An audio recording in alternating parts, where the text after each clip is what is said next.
भारत जोड़ो यात्रा से कांग्रेस लोगों को जोड़ने में जुटी है, लेकिन मध्य प्रदेश में ऐसा लगता है कि पार्टी में ही बिखराव है। इसकी चर्चा बीजेपी के साथ सियासी गलियारों में भी हो रही है। क्यों और कैसे, इस रिपोर्ट में आप देखिए।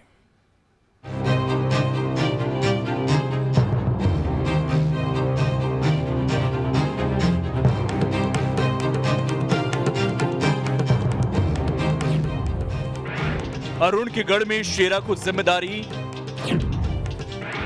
भारत जोड़ो यात्रा में थमेगी गुटबाजी। इस मैप को देखकर यह बताने की जरूरत नहीं कि राहुल गांधी की भारत जोड़ो यात्रा किस इलाके से एंट्री करेगी और उसका मकसद क्या है।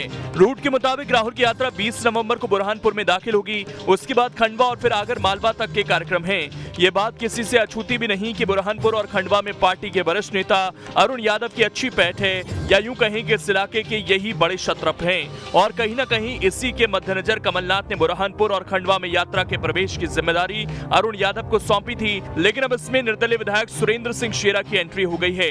कमलनाथ ने इन दोनों जगहों में व्यवस्था का प्रभारी सुरेंद्र सिंह शेरा को बना दिया है। ऐसे में अरुण यादव का नाम अब बस औपचारिकता के लिए ही रह गया है। खंडवा बुरहानपुर प्रवेश पर यात्रा की जिम्मेदारी सेना भाई को। नाथ, यदुवंशियों से इतनी दूरी क्यों? सवाल है कि आखिर अरुण यादव को साइडलाइन करने की रणनीति है या फिर इसके पीछे कमलनाथ का कोई दूसरा प्लान है। वजह जो भी हो, इस फैसले ने बीजेपी को तंज मारने का मौका जरूर दे दिया है कि आज जैसे ही भारत जोड़ो यात्रा प्रारंभ हुई, आप देखो अन्य दलों के लोग हैं, उनकी भी रुझान जो है राहुल जी की ओर बढ़ा है। और उसी का उदाहरण है ये एक जो इंडिपेंडेंट एमएलए हैं, और इसके साथ और भी आम जनता भी जुड़ रही है।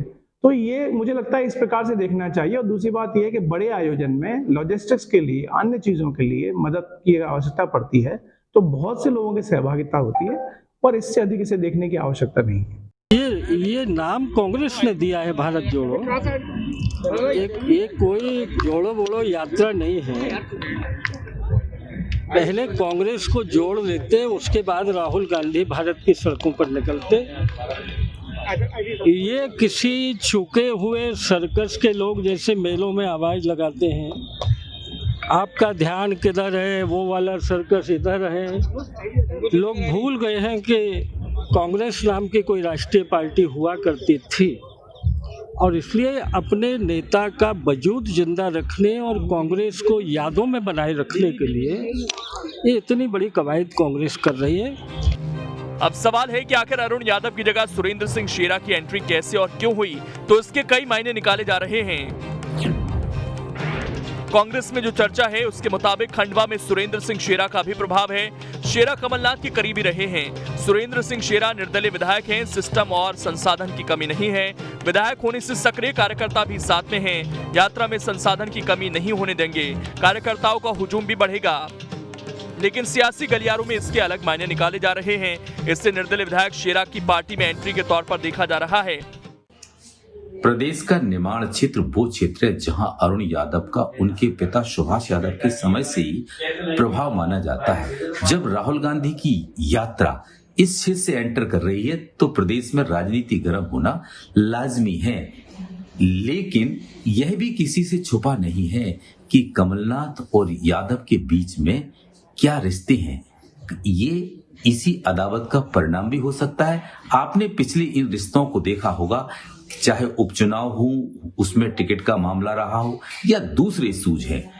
लेकिन इसका दूसरा पहलू ये भी हो सकता है कि शेरा कांग्रेस के ही कैंडिडेट कभी थे और इसके बाद वो निर्दलीय चुनाव जीते और आज भी उनका एफिलिएशन कांग्रेस के साथ है।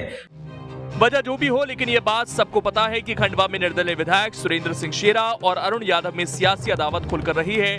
खंडवा लोकसभा उपचुनाव में शुरू में अरुण यादव ने जब दावेदारी की थी तो शेरा ने पत्नी के लिए टिकट की मांग की थी। तभी से अरुण यादव और सुरेंद्र सिंह शेरा और खींचे खींचे रहते हैं। ऐसे में भारत जोड़ो यात्रा के दौरान दोनों मिलकर काम करेंगे, ये बड़ा सवाल है, और शायद इसीलिए गुटबाजी बढ़ने की अटकलें भी लगाई जा रही हैं। राजनीति के जानकार पिछले कई सालों से बात कह रहे हैं कि कांग्रेस को अगर अपने संगठन को मजबूत करना है तो अपने मूल कार्यकर्ता पर भरोसा करना होगा और उसे जिम्मेदारियां देनी होंगी। हालांकि ये पार्टी का अपना आंतरिक विषय है कि वो किसे जिम्मेदारी देते हैं, किसे नहीं, लेकिन अपने वरिष्ठ नेता की अनदेखी कर ऐसे नेता को जिम्मेदारी देना जो कांग्रेस पार्टी का सदस्य भी नहीं है, इससे पार्टी को नुकसान उठाना पड़ सकता है।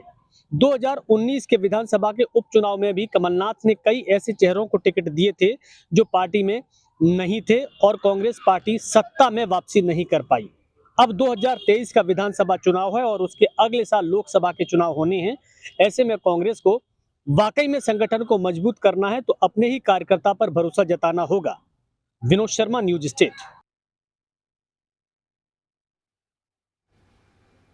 तो राहुल गांधी की यात्रा से पहले फिलहाल सियासत में उबाल है। अब इसमें खबर तो यह है कि कांग्रेस नेताओं को एक करने में फिलहाल जुटी हुई है। ये एक बड़ी चुनौती है कांग्रेस के सामने। कमलनाथ खुद इस कवायद में लगातार जुटे हुए हैं। ऐसे में शेरा को आगे लाना चौंकाता जरूर है क्योंकि वो फिलहाल कांग्रेस के सदस्य भी नहीं है और अरुण यादव एक दिग्गज नेता हैं, पूर्व में अध्यक्ष रह चुके हैं। अब बात बीजेपी